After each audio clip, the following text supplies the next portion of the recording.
Mon cheminement personnel est assez éclectique parce que dans les milieu des années 80, je suis allé vivre donc à Los Angeles, en Californie. Ma passion, c'était le sport, la musique. Et j'ai fait la connaissance d'Arnold Schwarzenegger à la salle de Gold Gym, donc sur Venice Beach. Je me suis passionné sur ce sport, qui était pour moi un mode de vie, et puis ça pouvait nous permettre d'avoir un corps, je dirais, fort, musclé, parce que enfant, j'étais très maigre. Donc c'est ce sport, en fait, qui est pour moi une activité physique, a permis de me construire, en fait, l'homme que je suis devenu aujourd'hui, m'a donné confiance aussi en moi. Et j'ai passé rapidement un diplôme donc, de nutrition aux États-Unis parce que je m'intéressais énormément à l'alimentation.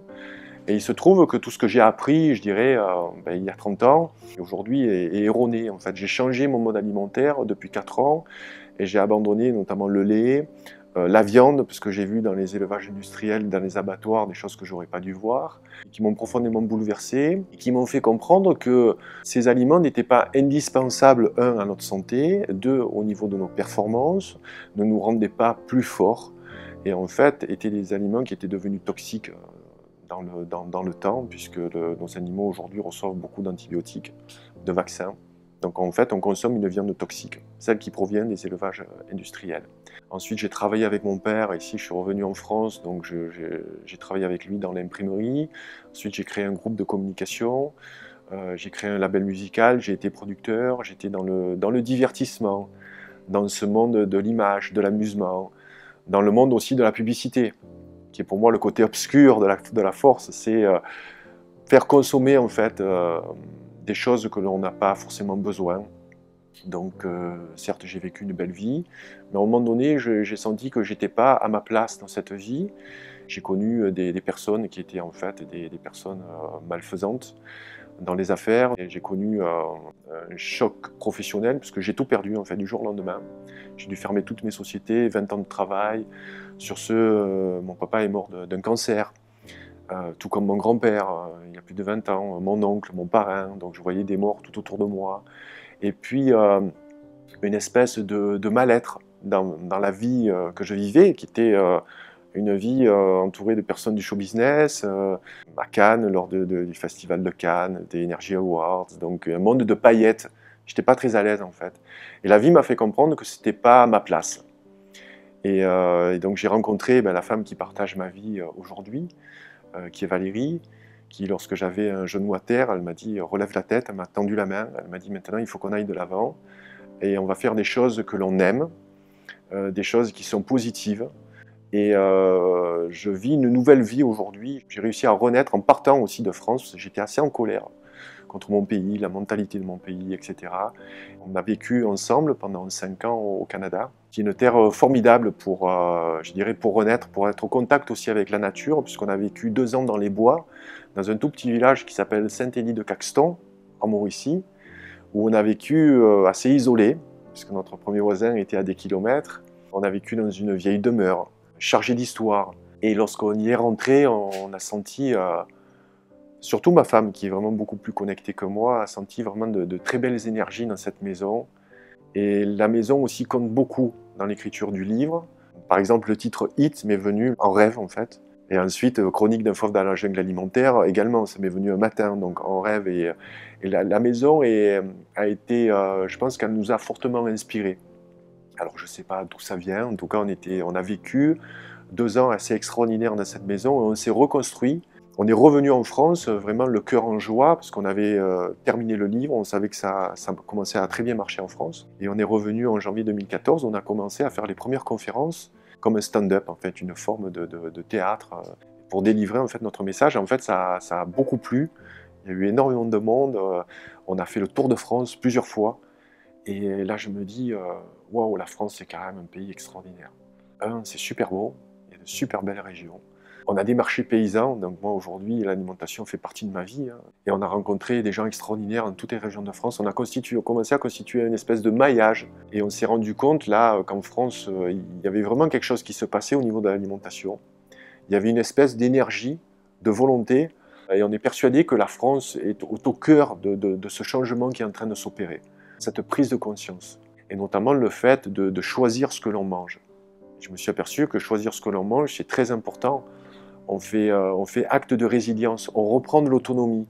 Et c'est vrai que lorsqu'on mange sainement, ben, on est en santé. Et puis aussi, on a une capacité d'éveil qui est beaucoup plus importante qu'une personne qui va continuellement, tous les jours, je dirais, s'intoxiquer avec ce qu'il met dans son assiette et ce qu'il mange.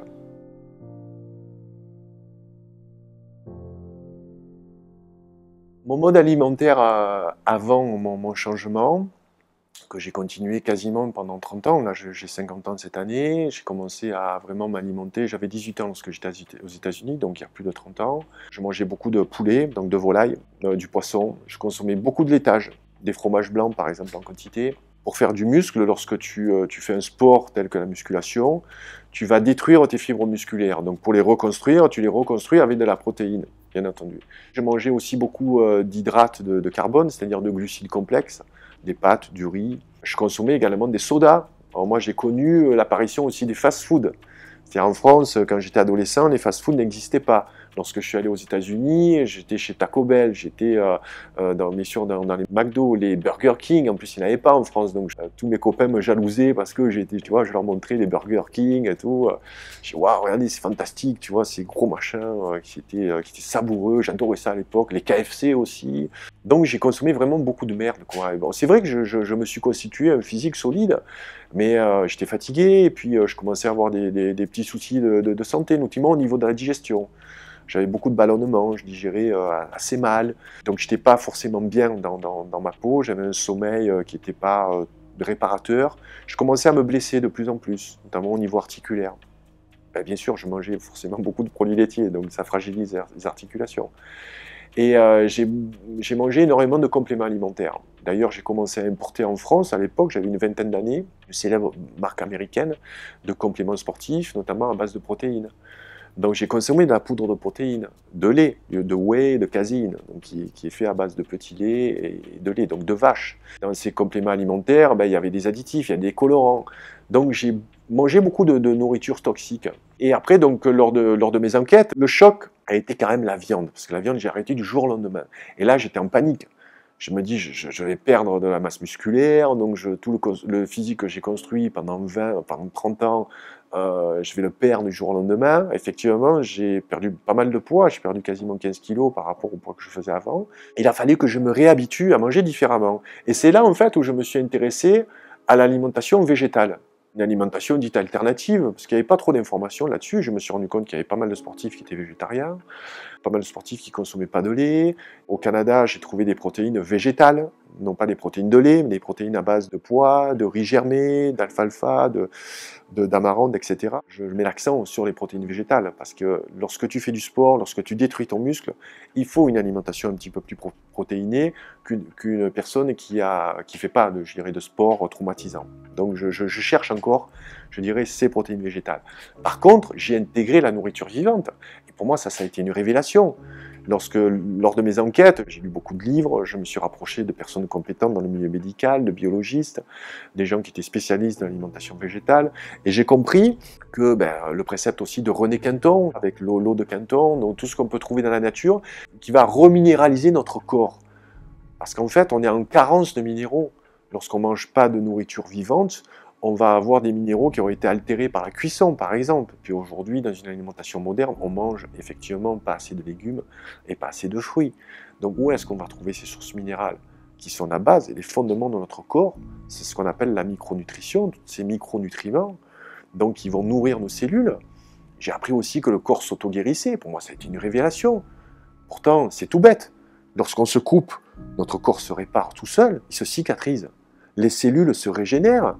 Les cellules de foie, donc se régénèrent quasiment tous les ans, on a un foie qui est neuf, les cellules aussi de la peau, des os, etc. Donc, pour régénérer ces cellules, il faut qu'on mange vivant, il faut qu'on mange de la nourriture que notre corps reconnaît, pas de l'alimentation transformée. Donc en fait, ces deux principes de base, avec aussi le principe de l'équilibre acido-basique, puisque notre corps est constitué à 75% d'eau, donc il faut qu'on ait un pH neutre. Alors c'est vrai qu'on a un système digestif qui est génial, on a une machine qui est extraordinaire, le corps humain c'est fantastique, c'est magique. Mais on mange beaucoup trop d'aliments acides, donc on va pomper en fait dans nos réserves minérales. Tous les aliments acides en fait proviennent tout ce qui est source animale. le lait y compris, les œufs y compris, bien sûr le poisson, etc.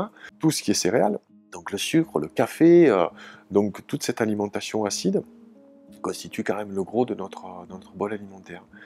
Donc il faut contrebalancer ça en mangeant des aliments alcalins, notamment les fruits et les légumes et l'eau. Donc j'ai eu ce changement en fait de mode alimentaire qui s'est déroulé et je suis encore en cours de changement et d'évolution, voilà, parce que tout ça, ça se fait petit à petit. On ne peut pas mener un changement du jour au lendemain. Généralement, avec les témoignages que je reçois et par mon expérience personnelle, il faut à peu près 3 bonnes années pour commencer à modifier de façon profonde notre mode alimentaire. Donc ensuite, on a la capacité, je dirais, de digérer tout ça et de se sentir mieux, de se sentir plus en forme et d'être aussi beaucoup plus connecté à la nature et beaucoup plus connecté au vivant. C'est devenu naturel de préserver, je dirais, le vivant. Donc j'ai beaucoup plus de respect même pour les végétaux. Je fais attention, je ne vais pas écraser, par exemple, marcher, écraser une fleur. Je fais attention à ça. Est-ce que c'est le fait de ne plus consommer de viande? Est-ce que c'est le fait d'être conscient aussi de ce que je mange? D'être conscient du vivant qui m'entoure? Donc cette prise de conscience, en fait, je l'ai eue vraiment par rapport à mon changement de mode alimentaire. J'ai arrêté de manger de la viande du jour au lendemain. Je fais des enquêtes notamment dans l'élevage industriel. C'était avant que je visite les abattoirs. Pour moi, l'élevage industriel, c'est pire que l'abattoir. Un poulet va rester enfermé 32 jours. On arrive à le mener à l'âge adulte en 32 jours. C'est hallucinant quand même. Un petit poussin comme ça, en 32 jours, tu vas avoir un poulet qui va faire 2 kilos. Donc bien sûr, tout ça, c'est boosté, tu vois, c'est pas naturel. Tu as des dizaines de milliers de poulets dans des hangars. Donc lorsque j'ai vu ça, c'était déjà assez traumatisant. Les animaux sont abîmés parce qu'ils deviennent fous, ils vivent entre eux, et puis ils défèquent là où ils mangent, ce qui ne se fait jamais dans la nature. Ces choses-là m'ont profondément affecté, donc du jour au lendemain, j'ai eu une rupture, mon corps n'a plus voulu absorber, je dirais, cette viande, consommer cette viande. À la limite, je me forçais, tu vois, à en manger. J'avais une peur comme ça, qui n'était pas forcément logique, mais je me dis, si je ne mange pas de viande, je vais m'affaiblir. Voilà, donc je ne vais pas mourir, faut pas exagérer, mais je vais m'affaiblir. Et pour moi, je voulais rester un homme fort, en fait. Voilà, je voulais rester en forme et je voulais toujours pratiquer mon sport. C'est un peu égoïste, mais je pensais que la viande était indispensable à la survie de l'être humain. On m'a toujours dit que l'homme a toujours mangé de la viande. Et donc là, il a fallu que je m'alimente différemment. Ça n'a pas été pour moi un effort, puisque j'ai su rapidement comment, je dirais, contrebalancer ce manque au niveau de la viande, au niveau nutritionnel, je te parle. Au niveau du goût, ça m'a complètement passé, parce que j'avais toujours à l'image les animaux que j'ai vus. Donc les bovins, etc. Donc c'était pour moi inconcevable de reconsommer en fait cette viande-là. Je ne pouvais pas. Le lait, pareil, j'ai pas été un gros consommateur de lait. Je n'étais pas addict au lait. Donc je trouve que les laits végétaux, c'est génial. Moi, je me fais mon lait d'amande, je laisse tremper les amandes toute une nuit. Ensuite, je les mixe avec de l'eau le lendemain. Je passe ça dans un filtre à lait. Je garde les résidus pour faire des gâteaux. Et le lait, en fait, ça me fait du lait d'amande. C'est génial, c'est super rapide. Tu as ton lait d'amande, voilà, à moindre coût. Puis quelquefois, je consomme aussi du lait qui est fabriqué, je dirais, par des industriels. Bon, toujours bio, toute mon alimentation, en fait, est bio, essentiellement bio. Et donc, le lait, ça ne m'a pas posé de problème. Mais je vois, le lait, c'est vraiment une addiction qu'ont les enfants également. Et quand on réfléchit pourquoi on consomme du lait, tu sais que c'est pas logique de consommer du lait après 3 ans, parce que tu es sevré. On est la seule espèce vivante qui consomme le lait de notre animal, donc c'est pas logique non plus. Que le lait n'est pas adapté à l'humain, parce qu'il est trop chargé en calcium, qu'on ne synthétise que 25% de ce calcium. Dans les végétaux, on en synthétise 75%. Et surtout, dans le lait aujourd'hui, on trouve les facteurs de croissance qui font que le veau passe de 45 à 400 kg la première année. Le veau grossit 5 fois plus vite que l'être humain. Et pourquoi on trouve ces facteurs de croissance dans le lait? Avant, on ne les trouvait pas. Parce qu'avant, je me rappelle, j'avais 15 ans, j'allais en bas de chez moi, il y avait une ferme laitière. Avec ma mère, on allait chercher du lait cru. Et ma mère le faisait bouillir. Elle retirait la crème. En fait, la crème qui était au-dessus du lait, c'était les facteurs de croissance. En fait, en le faisant bouillir, on tuait les facteurs de croissance, sans le savoir. Et aujourd'hui, on les a, parce que dans le lait UHT, ultra haute température, c'est une cuisson flash de quelques secondes, qui tue certes les bactéries, qui permettent aux industriels de vendre le lait pendant des semaines, voire des mois, donc du lait longue conservation, mais par contre, les facteurs de croissance restent. Et si on en consomme trop, au bout de 40, 50 ans, on va avoir une prostate qui a triplé de volume, comme une prostate de veau. Oui, on a des prostates de veau parce qu'on consomme trop de produits laitiers. C'est un facteur aggravant du cancer du sein. Donc ça favorise aussi le développement de maladies auto-immunes, etc. C'est vraiment une saloperie et surtout ça favorise le diabète. Et là, j'ai fait une relation aussi, par exemple aux États-Unis où j'ai vécu et puis au Canada, il y a beaucoup plus d'obèses que chez nous. Aujourd'hui, on a un problème aujourd'hui au niveau de l'obésité, même en France, hein, même du surpoids. Donc c'est pas bon d'être en surpoids. Et en fait, ça peut déclencher un diabète. Parce que dans le lait, il y a du lactose. Et le lactose, c'est un sucre. Mais le lait fait partie aussi des addictions. Et au Canada, par exemple, j'avais des chums, donc mes amis, qui étaient accros au lait. Et eux, ils en consommaient 1 litre, voire 2 litres par jour. Et le lait qui est au Canada, je t'assure que c'est pas, en plus, c'est pas le lait qui est en France, hein. C'est un lait qui est addictif parce qu'il est un peu légèrement sucré. En plus, il est hormoné, en plus, le lait. C'est vraiment une catastrophe, quoi. Et tu vois que ça impacte vraiment sur le physique, déjà des gens, mais aussi sur leur santé. Et j'ai un ami médecin qui a travaillé dans le monde entier, qui m'a dit, tu sais, au Canada, c'est un pays, en fait, où les gens sont très malades. Ils arrivent à 50 ans, ils sont pas mal amochés. Il a vu ça dans les hôpitaux, donc ça l'a choqué. Et ça s'explique aussi par le fait que on n'a pas, au Canada, en fait, notamment au Québec, on n'a pas une bonne alimentation, parce que c'est dur aussi de trouver de très bons produits.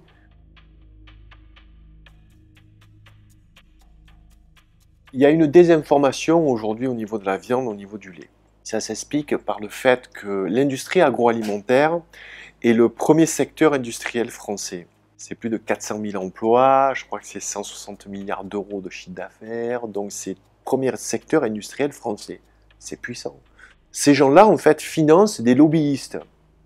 Les lobbyistes, en fait, c'est quelque chose de notoriété publique, en fait. Ce sont des gens qui vont influencer, qui? Les médias, et ils vont influencer nos hommes politiques. Donc, qui les paye? C'est les industriels. Donc, qui les payent pourquoi? Pour vendre plus. Donc, ils vont faire passer certaines lois qui vont favoriser les industriels. Et donc, on est là face à des conflits d'intérêts majeurs, parce que des nutritionnistes qui disent par exemple le lait est bon pour la santé, que les régimes végétaliens, on va avoir des petits, je dirais, moches, bêtes, donc fragilisés, que si on mange pas de viande, on va être en carence, tu vois, en carence, on fait peur, tu vois, au niveau de ces carences. Bon. Donc on est sur une surconsommation enfin, de produits laitiers, de viande. Et ça, depuis les années après-guerre. Donc il faut comprendre en plus le contexte à l'époque où on manquait de tout, on sortait de la guerre. Donc on a favorisé l'industrie du lait. Il s'avère que l'industrie du lait est devenue tellement importante que c'est la première industrie dans le secteur industriel de l'agroalimentaire. C'est une industrie vraiment qui est extrêmement puissante. On nous dit que le lait, c'est bon pour notre santé, mais on voit aujourd'hui des gens, et des gens très connus dans le milieu médical, qui sont aujourd'hui un peu blacklistés et mis à part, c'est vrai, parce qu'ils gênent, ils dérangent. On a des preuves aujourd'hui scientifiques que le lait n'est pas forcément bon pour notre santé, qu'une surconsommation de lait peut être néfaste par rapport à notre santé. Donc il faut bien que l'auditeur comprenne que les messages santé que nous avons aujourd'hui sont influencés par des lobbyistes, des groupes de lobbyistes qui influencent en fait nos politiques et qui sont payés par les industriels. Mon père me disait la chose suivante, on ne mord pas la main qui te nourrit. Donc on ne peut pas avoir confiance, je dirais, dans ces recommandations santé si la personne, par exemple, est payée par un groupe comme Nestlé, je dirais, qui fait fortune aujourd'hui avec certains produits laitiers. Donc, il faut faire très attention à ces messages santé, surtout qu'aujourd'hui, on a des informations vraiment qui sont très contradictoires. Et pour faire appel à notre gros bon sens, pourquoi les maladies cardiovasculaires sont le premier facteur de mortalité en Europe? Les maladies cardiovasculaires, en fait, c'est des artères qui vont se boucher. Elles vont se boucher pourquoi? Parce qu'en fait, on mange des graisses, notamment des graisses animales, qui ne sont pas bonnes pour nous, humains. Donc pourquoi on ne dit pas de consommer moins de viande? À la limite, je ne demande pas qu'on dise de ne pas consommer de viande du tout. Je ne suis pas un abolitionniste, je suis quelqu'un de réaliste. Pourquoi on ne nous dit pas de consommer moins de lait et de consommer moins de viande? Parce que ça mettrait en péril des business qui sont aujourd'hui, qui rapportent gros à des industriels. Ces lobbyistes ne veulent pas, je dirais, faire passer ces messages-là. On pourrait consommer déjà moins de viande et moins de produits laitiers. Et puis aussi, on pourrait consommer de la viande qui provient d'élevage biologique, de petits éleveurs français, il y en a encore quelques milliers en France, qui ont du mal à survivre, parce que c'est vrai que c'est une viande qui est 3 fois plus chère. Mais il faut se poser la question aussi, pourquoi elle est 3 fois plus chère? Parce que la viande industrielle, en fait, est mauvaise pour notre santé. Les animaux reçoivent des antibiotiques. Tous les animaux sont vaccinés dès leur plus jeune âge, sinon ils crèvent dans les conditions concentrationnaires dans lesquelles ils sont élevés. Les antibiotiques qu'on leur donne et les vaccins sont les mêmes que pour nous, humains. 75% de la production mondiale d'antibiotiques est faite, destinée pour les animaux d'élevage. Donc on fait de l'antibiorésistance. Ça, c'est l'OMS qui nous avertit, on va vers une pandémie. On ne va plus arriver à guérir avec des antibiotiques. Et des antibiotiques, on n'en découvre pas tous les 10 ans. Hein. Donc ça, c'est un problème majeur. Donc il faut que les auditeurs comprennent que ces groupes de pression, ces lobbyistes aussi, sont financés par des industriels qui gagnent de l'argent, déjà avec une exploitation animale qui est pour moi complètement immorale. Si on vit dans un monde aujourd'hui avec un peu de moralité, on ne peut pas cautionner l'élevage industriel. Moi, je ne consomme pas de viande, c'est mon choix. Je ne l'impose pas à mes lecteurs, je ne l'impose pas aux auditeurs. Mais on doit réfléchir à cette consommation effrénée de produits animaux. Mon message serait de dire aux auditeurs et à mes lecteurs de diminuer cette consommation de viande, de privilégier la viande qui provient d'élevage, je dirais, biologique. On peut aussi la supprimer, tout simplement. Mais ça, il faut que ce soit un choix, c'est un choix individuel. Mais il faut arrêter de consommer de la viande industrielle. Cette viande-là est mauvaise. C'est vraiment un message fort que je voudrais faire passer. Après, il y a une prise de conscience au niveau du respect, je dirais, de l'animal. On tue aujourd'hui 3 millions d'animaux par jour. Je me suis rendu également dans les abattoirs. Tous les animaux que l'on voit arriver ne sont pas à bonne santé. Ils sont effrayés. On abat aujourd'hui dans des chaînes d'abattage, par exemple de cochons, jusqu'à 700, 750, 800 cochons à l'heure. Donc c'est tout à fait normal que l'on voit des vidéos qui sont filmées en caméra cachée par L214, où on voit tous les scandales aujourd'hui qui éclatent. Jean-Luc Daube, qui est l'enquêteur qui a enquêté pendant 15 ans dans les abattoirs en France, qui témoigne dans mon livre, le dit. À chacune de ses visites, il a relevé des infractions. Et là, je me dis, mais il y a des services vétérinaires dans tous les abattoirs. Pourquoi, à ton avis, Jean-Luc, les services vétérinaires, ils ne font pas d'état des lieux, je dirais, où ils ne font pas donc, de procès-verbaux lorsqu'il y a une effraction? Il me dit, ils le font, mais ça reste lettre morte. Et puis aussi, qui paye les services vétérinaires? Ça va être à l'abattoir. Puis les services vétérinaires, ils travaillent pour qui aussi? Pour les éleveurs qui vont faire abattre leurs animaux dans les abattoirs. Donc les vétérinaires, ils ne veulent pas dire à l'éleveur, bah, tiens, attends, cette bête-là, non, elle est trop en mauvais état, on ne va pas la faire abattre. Donc on en revient toujours pareil. Les principales infractions, c'est qu'il y a pas mal d'animaux en fait, qui vont rester éveillés, qui vont être abattus, en fait, comme ça, vivants, qui vont être aussi malmenés, torturés quelquefois. Donc en fait, c'est des effractions à la législation. Une législation en plus qui est européenne, ce n'est pas respecté. Tous les jours, dans tous les abattoirs. On peut se demander pourquoi. Mais parce qu'il faut produire plus vite. Parce qu'en plus, on produit vite, au moins on vend cher. On va abaisser le prix du coût de revient. Donc l'animal, en fait, est devenu une marchandise. Et on se fout de la vie. Donc je veux bien admettre qu'il y ait des personnes qui n'ont pas cette sensibilité animale, qui n'ont pas la sensibilité du vivant, qui s'en foutent. Mais si on met ça de côté, il reste que cette viande industrielle, en fait, est toxique. Donc on va donner à nos enfants, dès leur plus jeune âge, des steaks hachés. C'est le plat préféré des enfants. Il faut savoir que les steaks hachés, en fait, c'est une viande où on va trouver des antibiotiques. On va trouver des traces de vaccins. On va trouver aussi énormément d'oméga 6, qui sont des acides gras inflammatoires. Pourquoi? Parce qu'on donne aux bovins aujourd'hui du grain, du maïs, des tourteaux de soja. Donc en fait, un bovin mange de l'herbe, il mange du fourrage. Donc il y a des oméga 3, il y a très peu d'oméga 6 aussi dans les fourrages. Donc ça peut être une viande à la limite qui n'est pas trop nocive pour notre santé. Mais cette viande industrielle avec le maïs qui est chargé en oméga 6 va se retrouver dans la viande. Je dis très souvent, on est ce que l'on mange. On est ce que l'on mange. Mais les animaux, pareil, ils sont ce qu'ils mangent.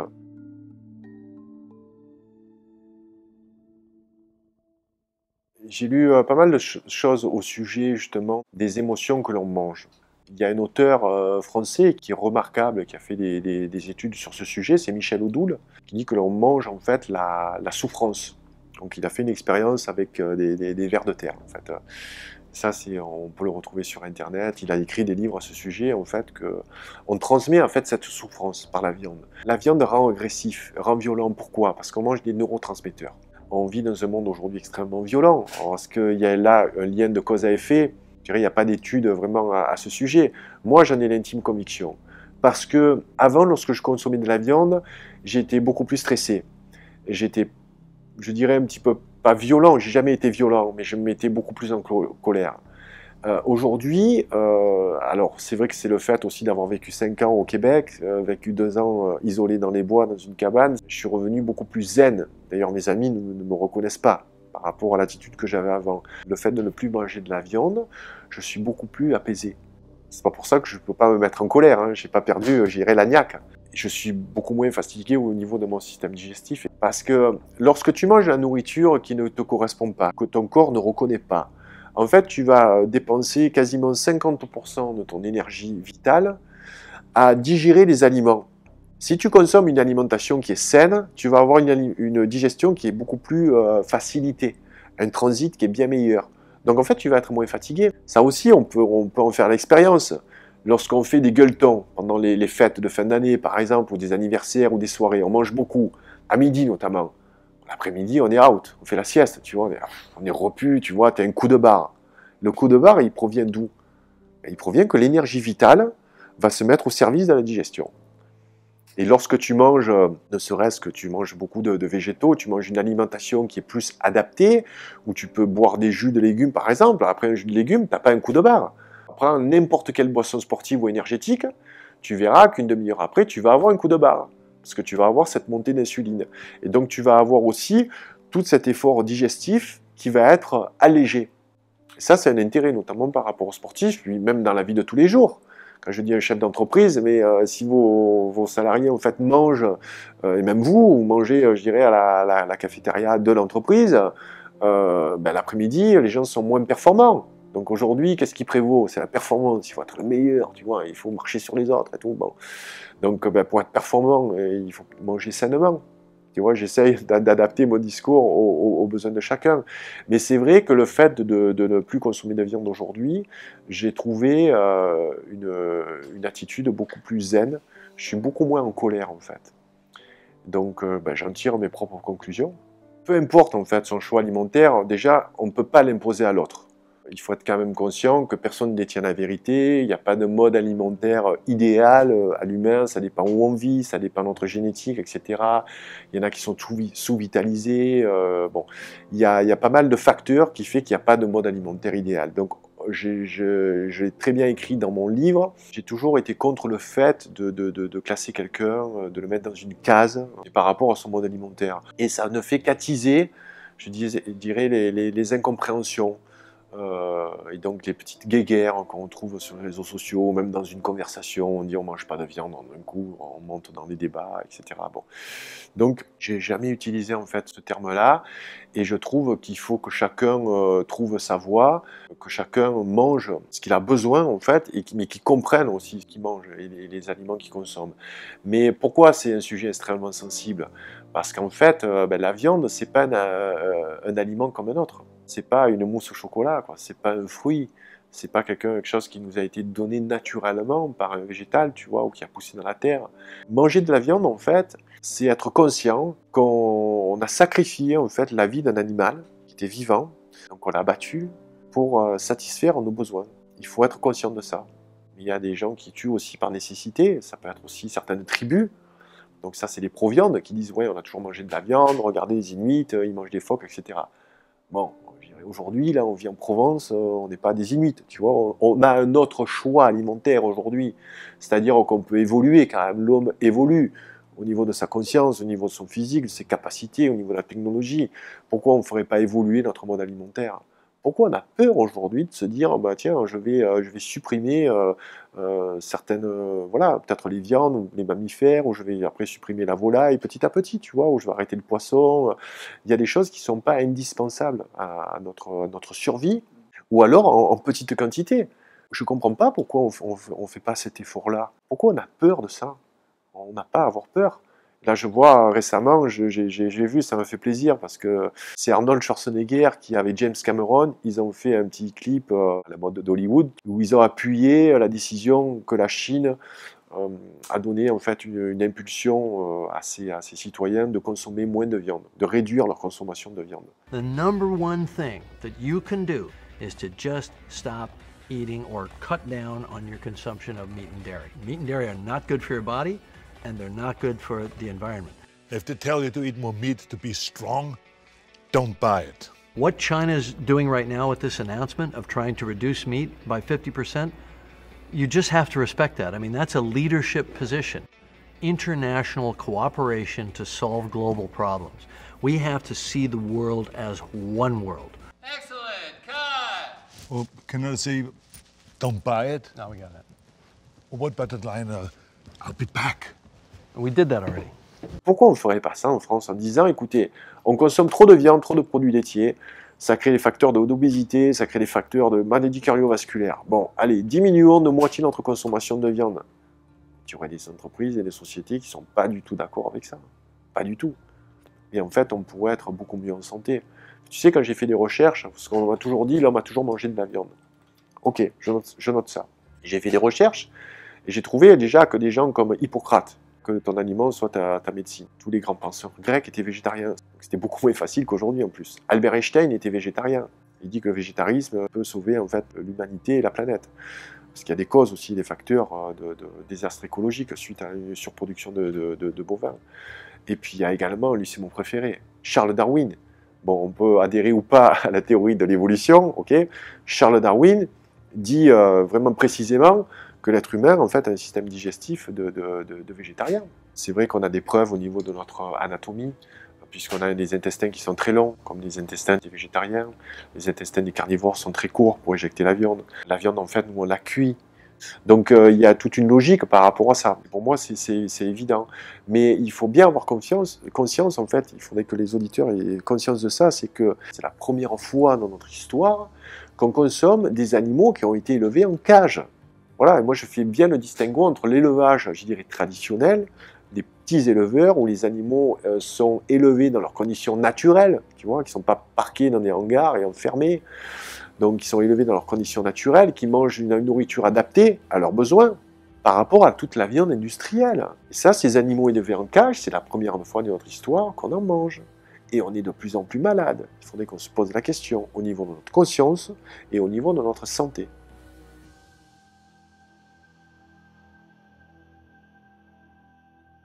C'est vrai qu'on parle beaucoup de la viande, du problème de la viande dans notre alimentation, des problèmes du lait, etc., liés au lait. Mais pour moi, le principal problème de notre mode alimentaire actuel, c'est qu'il est basé sur des aliments transformés, des aliments qui ont été dénaturés. Donc on mange beaucoup trop d'aliments industriels. Les produits industriels, en fait, sont des produits qui sont toxiques pour nous parce qu'il y a beaucoup d'additifs. Tous les additifs, en fait, sont des additifs chimiques. Ils ont reçu des agréments, ça s'appelle l'autorisation de mise sur le marché, des AMM, donc ils sont délivrés en fait par des agences sanitaires gouvernementales de santé publique. Et là aussi, il y a des conflits d'intérêts majeurs. Un exemple qui est très connu, c'est l'exemple de l'aspartame, qui a été mis sur le marché notamment aux États-Unis, et c'est la FDA aux États-Unis qui délivre l'AMM. Donc, au début des années 70, a été mis sur le marché l'aspartame, cette fameuse molécule qui remplace le sucre, donc sans les calories, qui était au départ destinée aux obèses, qui n'était pas destinée au grand public. Il faut savoir que lorsque les agences donnent une autorisation de mise sur le marché, ce n'est pas les agences elles-mêmes qui font les études prouvant l'innocuité de ces produits. Elles demandent à l'industriel de leur fournir des études qui prouvent l'innocuité des produits qu'ils fabriquent. Qu'est-ce que fait l'industriel ? En fait, il va payer des experts, il va payer des labos et des chercheurs, il va leur dire « faites-moi des recherches pour prouver que ce produit est inoffensif ». On ne mord pas la main qui te nourrit. La plupart de ces études aujourd'hui présentent des conflits d'intérêts majeurs. Il se trouve donc que l'aspartame a reçu cette autorisation de mise sur le marché. Il y a eu tellement de suspicions que 6 mois après, l'aspartame a été retiré du marché. Un an après, l'aspartame a été remis donc sur le marché par l'influence en fait de Donald Rumsfeld, qui était dans le gouvernement aux États-Unis. Et il se trouve que Donald Rumsfeld, en fait, il était dans le comité de direction de la société qui fabriquait de l'aspartame. Il faut savoir que toutes ces molécules, en fait, sont entre guillemets autorisées, mais la plupart sont assez tendancieuses parce qu'il y a beaucoup d'études qui prouvent justement la nocivité de l'aspartame.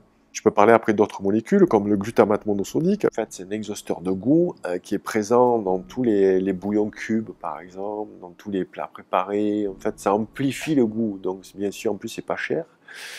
Ça intéresse fortement les industriels. Donc, on les trouve dans les sucreries, dans les bonbons, quasiment de partout. Et en fait, le glutamate monosodique, selon les études, a un effet très néfaste par rapport à notre attention. Donc, on n'arrive plus à se concentrer. Il nous rend également hyperactifs. On perd la mémoire également. En fait, ça nous grille des neurones. Et donc, il y a de multiples en fait, études à ce sujet. Et là, je me dis, si on veut aujourd'hui reprendre la main, je dirais, sur notre psyché, sur notre vie en général, si on veut avoir aujourd'hui conscience de certaines choses, réfléchir, se concentrer, il faut éviter, je dirais, ce type d'intoxication, qui pour moi est une intoxication liée à la chimie.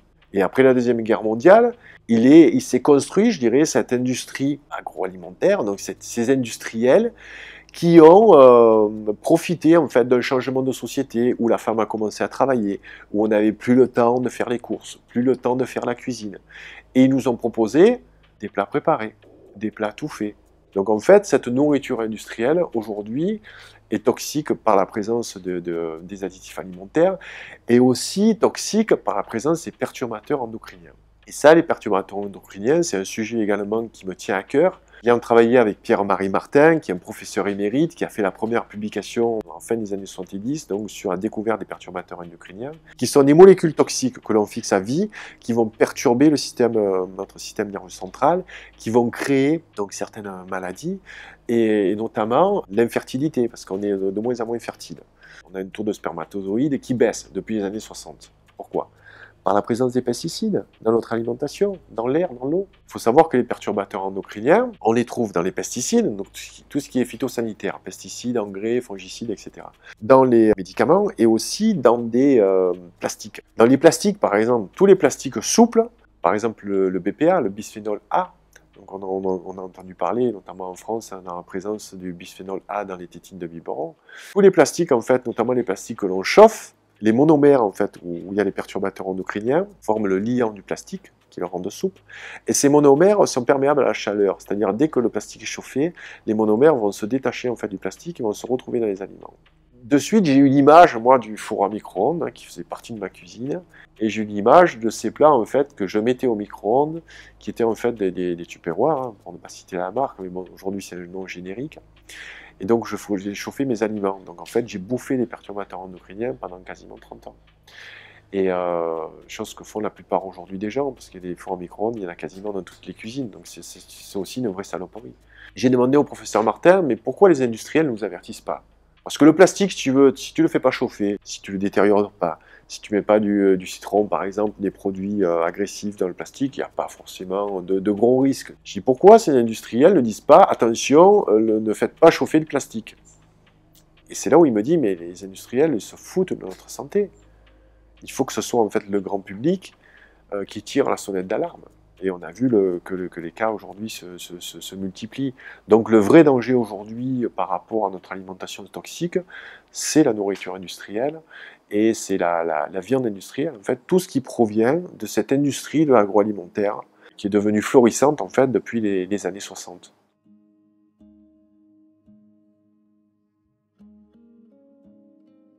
Il n'y a pas vraiment aujourd'hui de nourriture idéale, de mode alimentaire idéal. Il faut vraiment mesurer par rapport à ses besoins, faire ce qu'on peut. Voilà, si on a accès à de la nourriture sur les marchés, ben, il faut privilégier en fait l'achat sur les marchés, la nourriture locale. Pourquoi ? La nourriture locale permet de manger varié. Donc ça, c'est une des clés de l'alimentation, c'est de manger varié. Et donc, on n'a pas les mêmes besoins l'été, où on va manger par exemple des tomates, qui se mangent que l'été, ça se mange pas l'hiver les tomates, ça pousse l'été, donc ça se mange l'été avec beaucoup de verre, des feuillus en fait, avec du céleri, des concombres, des choses qui sont gorgées d'eau, parce qu'on a besoin de ce type d'alimentation.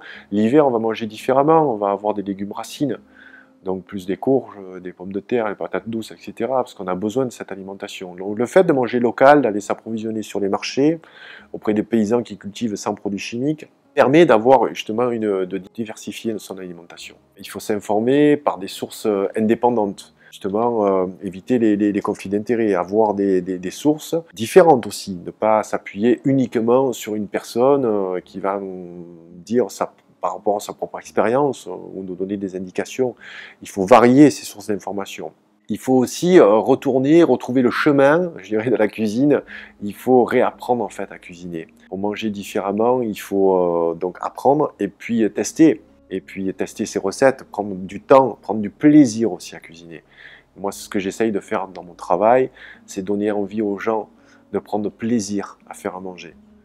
Lorsque j'ai interviewé des musiciens au sujet de leur alimentation, il y a un musicien qui m'a dit la chose suivante, faire à manger pour quelqu'un, c'est une façon de lui dire « je t'aime ». Donc l'intention aussi que l'on met dans notre alimentation est très importante. Donc c'est pas forcément une question de prix. C'est vrai que l'alimentation bio est plus chère. C'est le cas.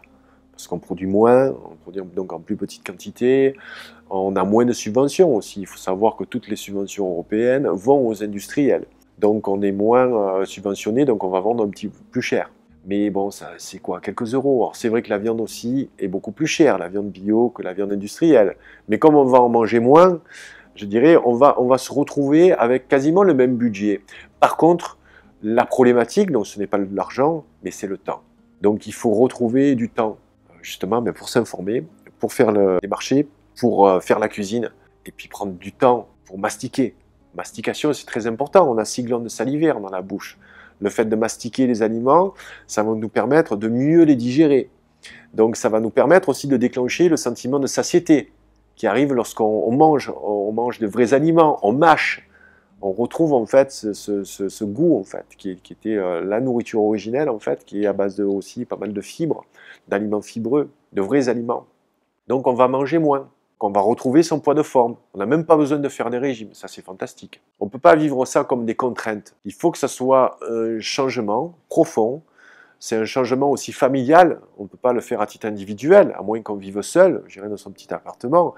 Mais si on vit en couple et si on a des enfants, il faut que ce changement se fasse à l'unisson dans toute la famille. Quelquefois c'est compliqué parce qu'il faut dialoguer, il faut échanger. Et donc il faut mettre ça en place, pas de façon radicale. Essayer d'éliminer comme ça déjà certains produits toxiques, commencer par les sodas, diminuer les sucres, arrêter les aliments industriels, aller quelquefois sur les marchés, tester des recettes, voir si ça plaît à toute la famille. C'est un changement qui se mène dans le temps. Il faut bien identifier les aliments toxiques, donc les aliments industriels, la viande industrielle, toutes les mauvaises petites habitudes qu'on a prises, et puis il faut essayer donc de réapprendre, de se réapproprier, je dirais, ce goût. En fait, il faut retrouver son instinct animal. L'instinct animal qui nous dit « ça c'est bon pour ma santé, c'est bon pour mon corps ». Parce qu'aujourd'hui, on mange par gourmandise. Il faut que ça soit bon au goût. On n'aime pas ce qui est un peu amer, hein, ce qui est un peu fort. « Oh l'ail, j'arrive pas à le digérer ». Oui, mais tout ça, c'est des super aliments. C'est des aliments très bons pour ta santé. Moi, je ne digérais pas l'ail avant, je détestais ça. Les plats aillés, on a une mauvaise haleine. Quand j'ai compris les vertus miraculeuses de l'ail, qui sont légion, aujourd'hui, quand je consomme l'ail, j'arrive à le digérer. Il y a des petits trucs que l'on peut intégrer dans son mode alimentaire, même si on ne change rien. Il faut quand même essayer d'éliminer tout ce qui est soda, tout ce qui est sucre rapide, toutes ces cochonneries. Mais si on intègre par exemple un jus de légumes qu'on va faire avec une centrifugeuse ou un extracteur à jus. Donc on va se faire un jus de légumes, quelquefois, j'irai dans la semaine, ou peut-être un par jour si on a envie, si on a le courage, parce que c'est long de faire un jus. C'est quelque chose qui est magique, parce qu'on va avoir tout un tas de nutriments, parce qu'on met une grosse quantité de légumes pour avoir un verre de demi-litre par exemple. On va absorber tous ces nutriments qui vont reminéraliser notre corps. Donc ça contribue à notre mieux-être. Il y a aussi, comme j'ai écrit dans mon livre, toute une liste de super aliments. Par exemple, la spiruline, qui est une algue, plus précisément une cyanobactérie, où il y a quasiment tous les nutriments vitaux, la chaîne des acides aminés, de façon complète. Tous les minéraux, les vitamines, c'est extraordinaire. C'est un aliment qui est extrêmement concentré. Donc on peut consommer de la spiruline régulièrement, 3 à 5 grammes, ou on peut faire des cures aussi de spiruline. Il y a l'herbe de jus de blé, que l'on peut acheter en poudre, déshydratée, dans un verre d'eau fraîche le matin.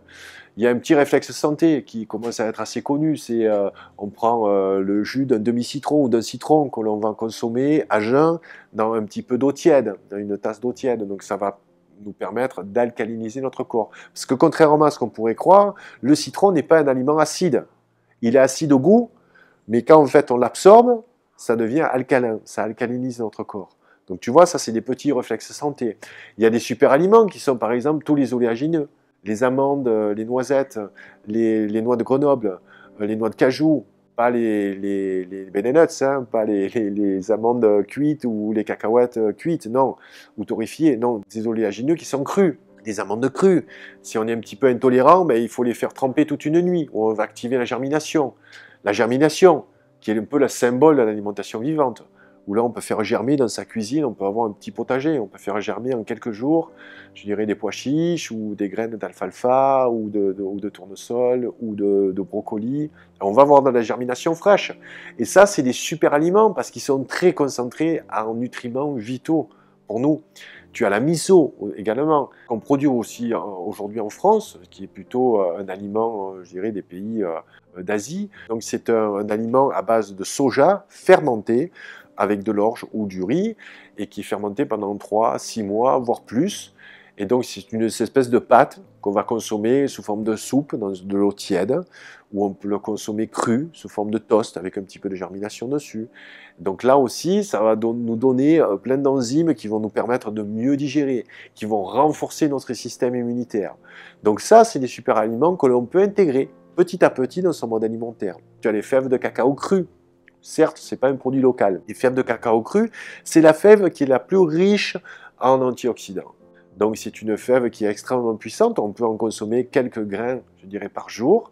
Et puis en associant, je dirais, ces super aliments, en essayant d'éliminer petit à petit toute la nourriture toxique, en diminuant sa consommation de viande, en faisant la part belle, je dirais, aux fruits, aux légumes. On peut par exemple le matin déjeuner avec une belle assiette de fruits.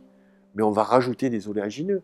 On va rajouter un petit peu de pollen, un petit peu de vrai sucre, comme le miel, le sirop d'agave, le sirop d'érable, le sucre de coco, qui sont des sucres excellents parce qu'ils n'ont pas été dénaturés. Et donc là, tu as un petit déjeuner qui est très alcalinisant, qui est plein d'énergie, parce que le sucre qu'il y a dans les fruits est excellent. Les jus de fruits sont pas terribles parce que les jus de fruits, la problématique, c'est qu'il n'y a plus les fibres. Donc on va avoir le sucre qui va être directement assimilé dans notre sang, donc ça devient des sucres rapides, et on va avoir une poussée d'insuline, et après un coup de barre. Donc voilà, il y a plein de petits réflexes santé que j'essaye en fait de transmettre comme ça à mes lecteurs, avec des recettes aussi très simples, qui permettent d'être beaucoup mieux en santé, plus performant, plein d'énergie. On va essayer d'être joyeux avec ça.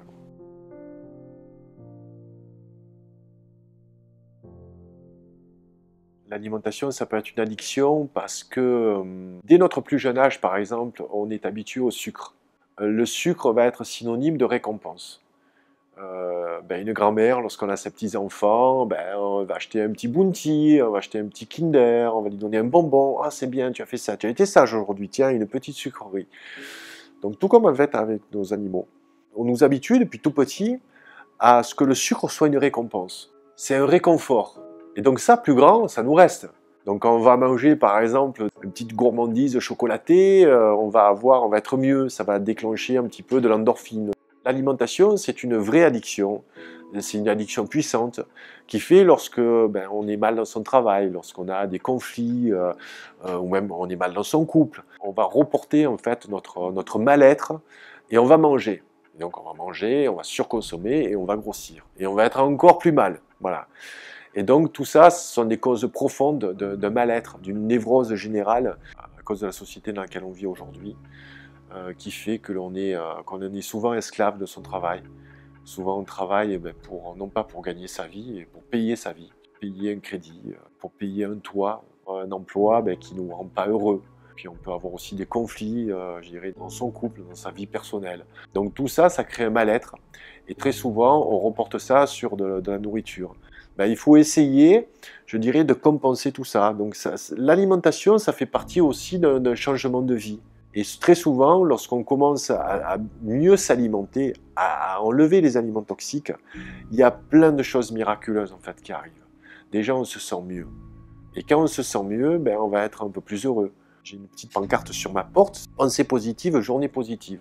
Donc tous les matins, quand je sors, je vois ce petit tableau. Il faut essayer de sortir et de se dire, voilà, on est vivant, on est en bonne santé. Et il faut que, je dirais, qu'on pense positif. Le sourire, c'est gratuit. Quand tu souris à quelqu'un, c'est gratuit. Et puis quand tu lui dis un compliment plutôt qu'un reproche, ah, tu as une sale gueule aujourd'hui, ben, forcément tu vas saper le moral de la personne. Quand on dit, bah, tiens, tu as l'air en forme, ça va bien. D'ailleurs, au Québec, chaque fois qu'on rentre quelque part, on est reçu et on entend bonjour, ça va bien. Ben oui, ça va bien. Donc ça c'est quelque chose qui nous est resté, tu vois, depuis qu'on vient en France. Et on essaye de rester positif. Tout n'est pas rose, mais le fait d'avoir conscience de ce qu'on mange, c'est quelque chose qui a été très important dans notre évolution. J'ai rencontré des milliers de personnes pendant les 80 dates qu'on a données en France et en Europe. Et quelquefois, alors la question qui revenait souvent, c'était mais comment je peux faire, qu'est-ce que je peux faire, on va pas pouvoir changer le monde. Donc je réponds qu'on peut faire sa révolution personnelle en fait. On peut changer les choses pour soi, pour sa famille. Il ne faut pas chercher à changer le monde, parce que ça, c'est des décisions politiques, et pour l'instant, on n'a pas accès, je dirais, à ces décisions politiques. Ça va peut-être changer. Mais en tout cas, on peut, par notre alimentation, je dis, changer radicalement notre vie. On peut être en meilleure santé, avoir plus de pensées positives, on peut être mieux dans sa peau, et donc ça, c'est très important. Parce que lorsqu'on est malade, on est malheureux, et on n'est pas en capacité de changer quoi que ce soit. Donc il faut vraiment essayer, dans la mesure du possible, à être un peu égoïste. Donc on va changer les choses à titre individuel ou dans la cellule familiale. Et puis, si on veut faire une bonne action, il faut aussi, comme le dit Pierre Arabi, il faut faire sa part. C'est l'histoire du petit colibri. C'est donner aussi de notre temps, essayer d'aider ceux qui nous tendent la main, pas ceux qui sont à des milliers de kilomètres, ceux qui sont à côté de chez nous, voilà, ceux qui sont en bas de notre rue. Et donc faire sa part, c'est se battre pour ses convictions profondes, quelles qu'elles soient. Il faut faire entendre sa voix, il faut acter ses convictions et ne pas rester sur les réseaux sociaux en signant des pétitions ou en allant dans ou en allant dans des manifestations où on est anonyme, voilà, où une manifestation, c'est un mécontentement éclair. Il faut acter au quotidien, en fait, ces convictions profondes.